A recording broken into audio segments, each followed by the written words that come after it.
Welcome, friends, to my travel and reading log of this summer's escape to the south of France, in what was for me a dream come true. After 20 years of building the picture of this world-renowned region in my mind, I finally got to experience it firsthand, and it was both just as I imagined and completely surprising all at once.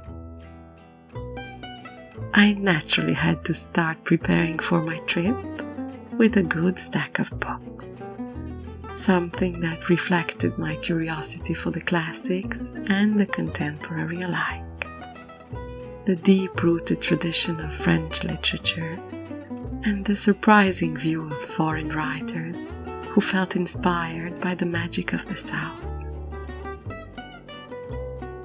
Funnily enough, for someone who mentions quite often that rereading is not my thing, I started off my Provençal adventure by revisiting the only reference I had on the subject, Alphonse Daudet's 1869 collection of short stories, Lettres de moulin, Letters from my Windmill.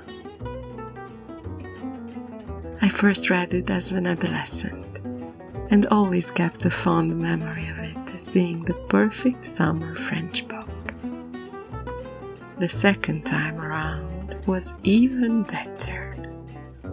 The 24 stories combine folk tales with travel impressions, told by the author in the first person and addressed to an imaginary Parisian reader in need of better understanding what Provençal life is really all about.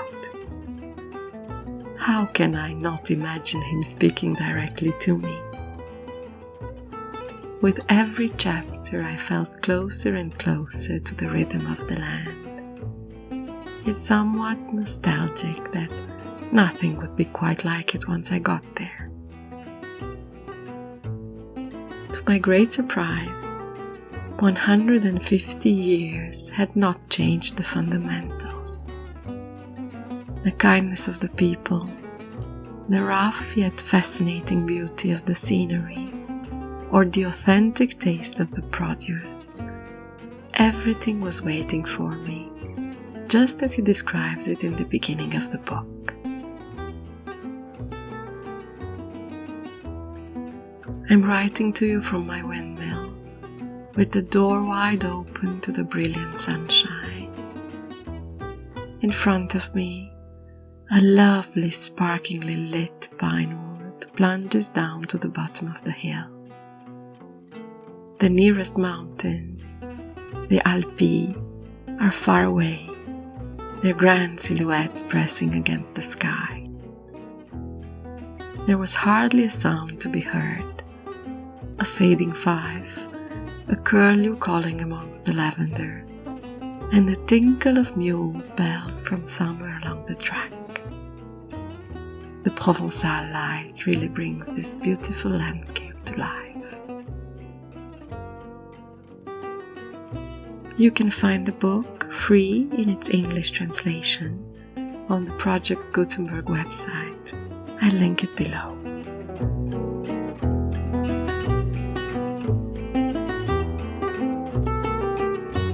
We chose to base our exploration in the Luberon National Park, a protected area located in the heart of Provence, where natural, cultural and human heritage are highly regarded and preserved. This allowed us to find an idyllic place to embrace the never-ending soundtrack of the cicadas during the day,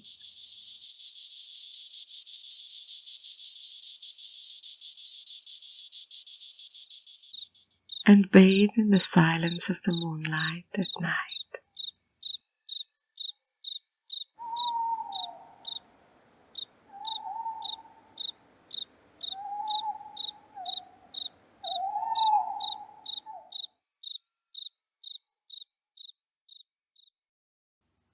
The Luberon has a very subtle, almost austere beauty to it. The land seems thirsty and the air is dry, And still, nature finds a way.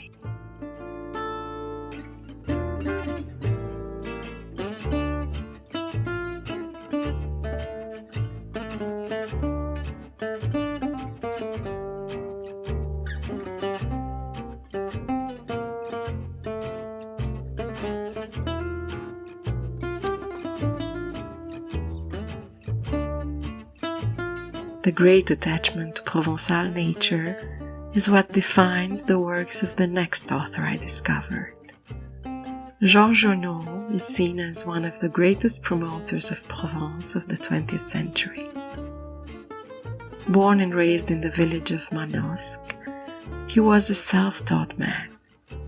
Forced by family needs to leave school at the age of 16 and get a job, he nevertheless continued to read voraciously, with an insatiable appetite for the great classics. The beginning of his writing career is marked by a strong bond to his homeland, with an idealized version of Provençal nature and local peasants as protagonists. His novels are somewhat confusing for me, I must admit, mostly because of the writing, long phrases resembling a stream of consciousness style.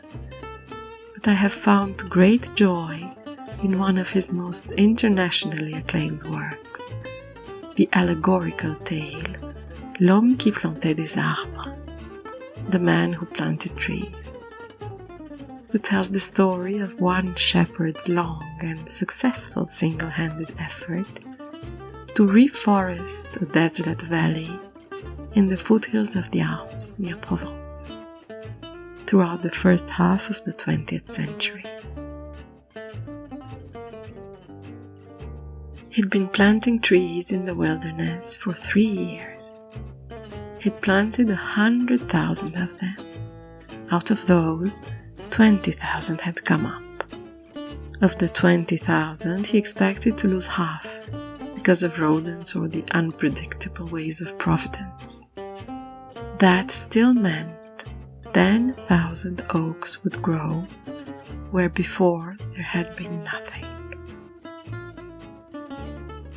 With its translation into about 50 different languages, the story remains to this day an inspiration for ecological regeneration brought about by man, and the harmony that can arise from that.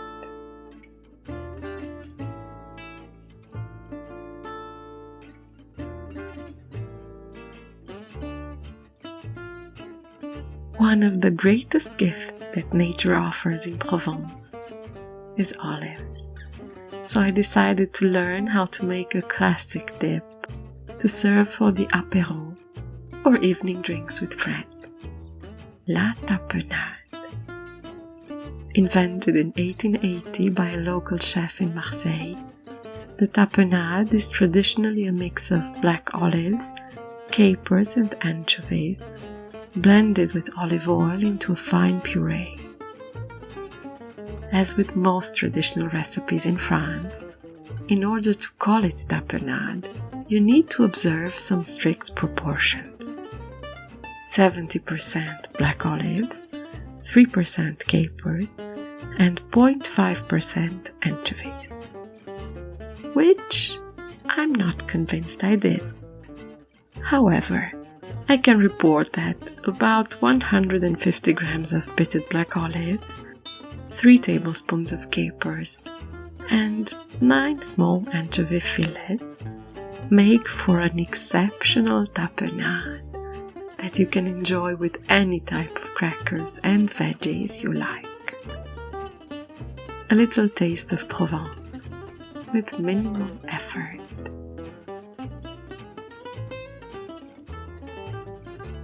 My discoveries of the classics continued with one of the most charming tributes to the beauty of the South, Marcel Pagnol's Memoirs, La gloire de mon père, my father's glory, and Le château de ma mère, my mother's castle, frequently published in one single volume in its English translation.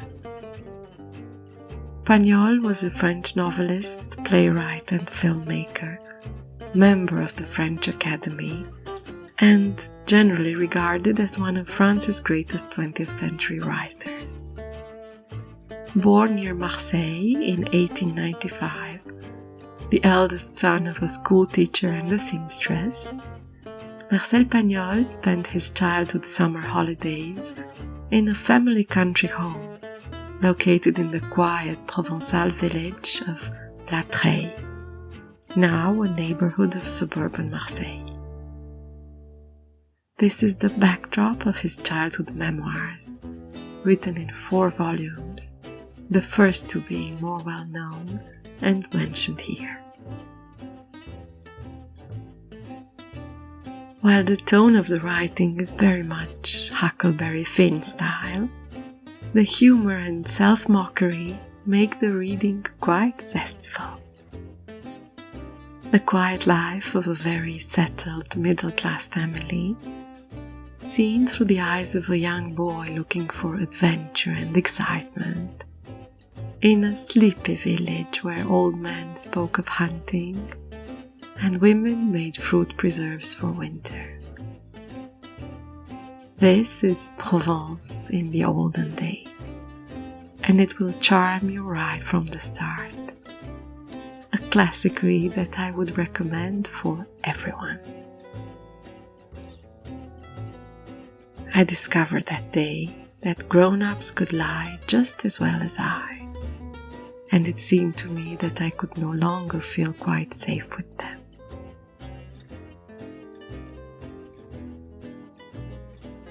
All the stories of hunting and preparing the local rock partridge made me curious to try a staple of the Provençal cuisine, especially made inland, since the coastline is famous for its bouillabaisse and other seafood specialties. So today's kitchen adventure is a classic, just like the books, une daube provençale. Like any other stew, the ingredients are pretty straightforward. Onion, carrot and celery, meat, thyme, rosemary and garlic.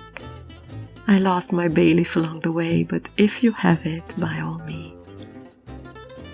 Some good quality beef, a little orange zest, juniper berries, allspice and carom seed, drenched in a bottle of good quality red wine from the region.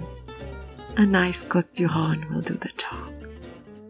And you forget everything about it for 24 hours in the fridge. The next day, you separate the vegetables from the meat and the marinade, then sear the beef on high heat to bring some color and flavor, and reserve. Fry off a handful of bacon, then go back in with the beef, vegetables, and the wine marinade. While that comes to a boil, I like to prepare what I call my personal touch, since every recipe of daube provençale I found mentions a tiny secret that each family has for its own stew. Some add cognac to the marinade, others mix in some fresh tomatoes. I tried and can safely recommend a nice handful of green olives and some sun-dried tomatoes preserved in olive oil, along with the most famous spice of the region, herbes de Provence, dried aromatics ranging from oregano, thyme, rosemary and marjoram, including my favorite and typical Provençal herb, la sarriette, a wild cousin of thyme that grows up in the mountains. Once everything bubbles, it's in the oven for a minimum of 4 hours, just what I need to finish my current read.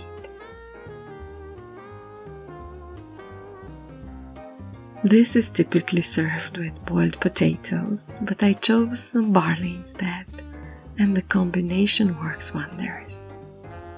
The beef is incredibly tender, the wine brings everything together, and the herbs add in the sunshine. It's more exuberant than its cousin, the bœuf bourguignon, more southern, I would say. A beautiful festive dish that makes you travel to the heart of Provence.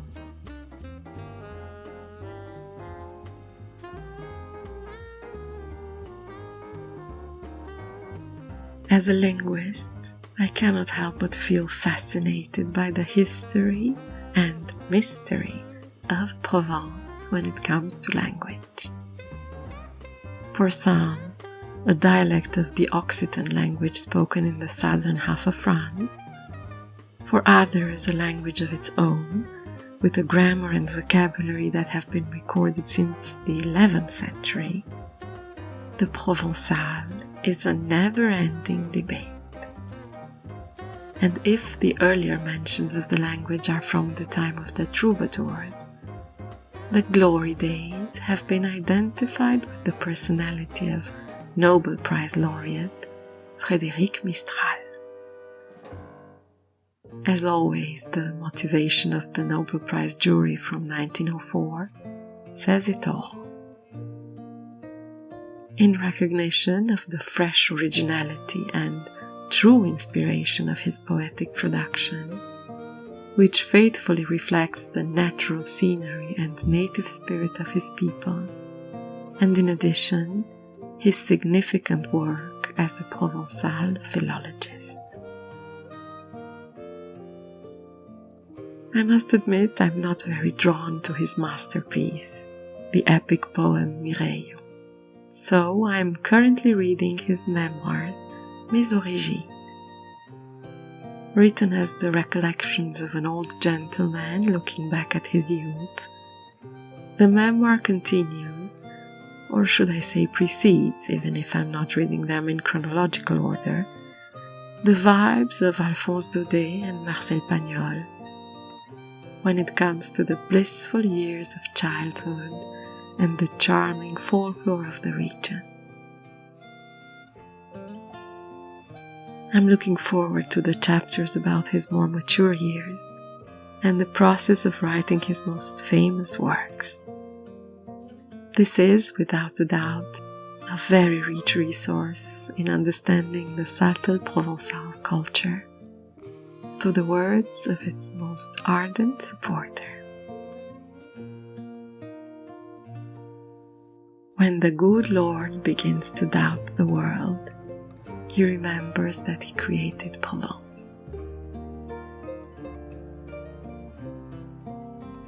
I am hard-pressed to imagine a more perfect place to contemplate Mistral's words than the medieval village of Gordes.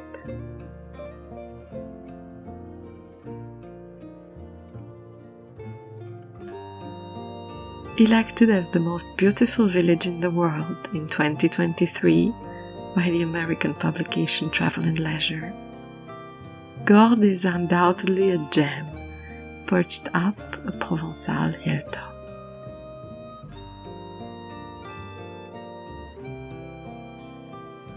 I have rarely visited such a touristy spot without being a little bothered by tourists just like me.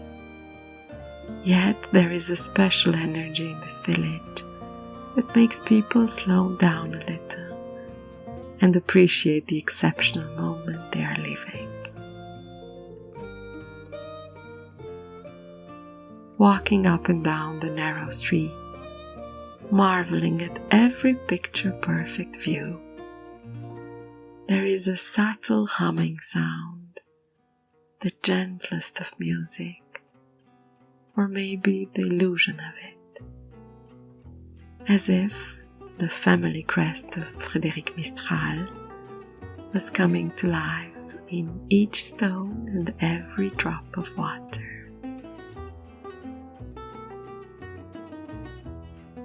Le soleil me fait chanter. The sun makes everything sing in Provence.